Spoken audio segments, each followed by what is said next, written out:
In this video, we're going to go over how you can make your photos similar to Harry Potter photos when they're moving and stuff to make them look like this. Or something like it.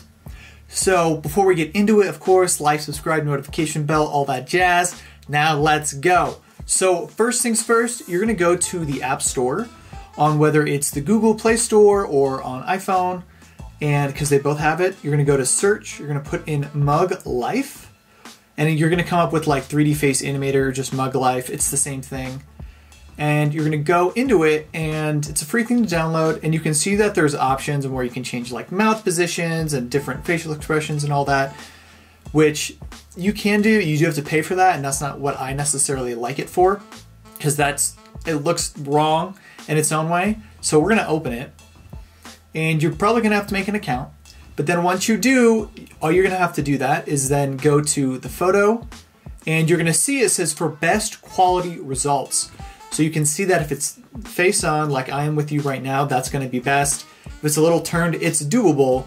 But if it's too much, too far away, or if there's something blocking the face, it's not going to work. Then we're going to go to the albums, and I'm going to click on one of these AI faces that I did. So we're going to use this one. You see it got really funky right there. And if you look at the face, it's slowly moving, like the mouth was open, sometimes the eyes will blink, and that's the vibe that I really like. You can see that they have different options here at the bottom that you can change it so you can see how it makes things move. And then of course they also have the perform option and other things where you can use like your own camera in order to, copy your mouth movements, or you can change it, but you do have to pay for that, and that's not something that I want to pay for. So I'm going to back out of this real quick, and I'll choose a different one just for argument's sake. So we have this photo here, and say I'd like it, I'm going to go to save, and I'm just going to save it. That's fine. And I don't want to be notified. I'm just going to click to camera roll and video loop. So now this is saved to my camera roll. Now the thing is, when we go to this, we can see that it's only a 4-second loop. So if I'm going to play this again, and I want the blinking to happen, or a full blink, or want more movement, then I can go back into the app and then re-export, and I can get a different version of that video if I want that blinking to happen quicker, because it's not always easy to notice, which it's a good thing and a bad thing. It really depends on what you want.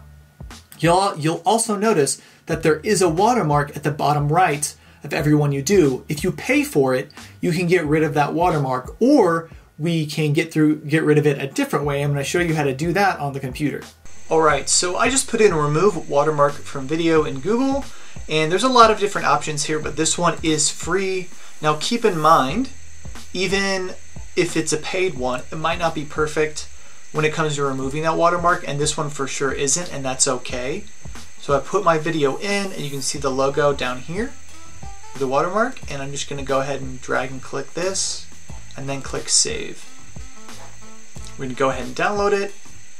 I'm going to open up the folder, and you can see at the bottom right now it's a little more blurred.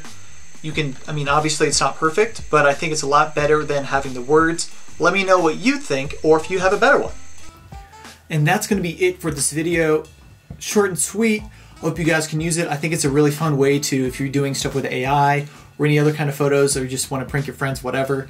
It's just a cool way to kind of add a little bit extra to your photos, and I think that they work really well with different AI stuff that we make with Midjourney or Stable Diffusion or whatever. So if you like this video, hit the like, subscribe, notification stuff like before, and I will see you guys next time.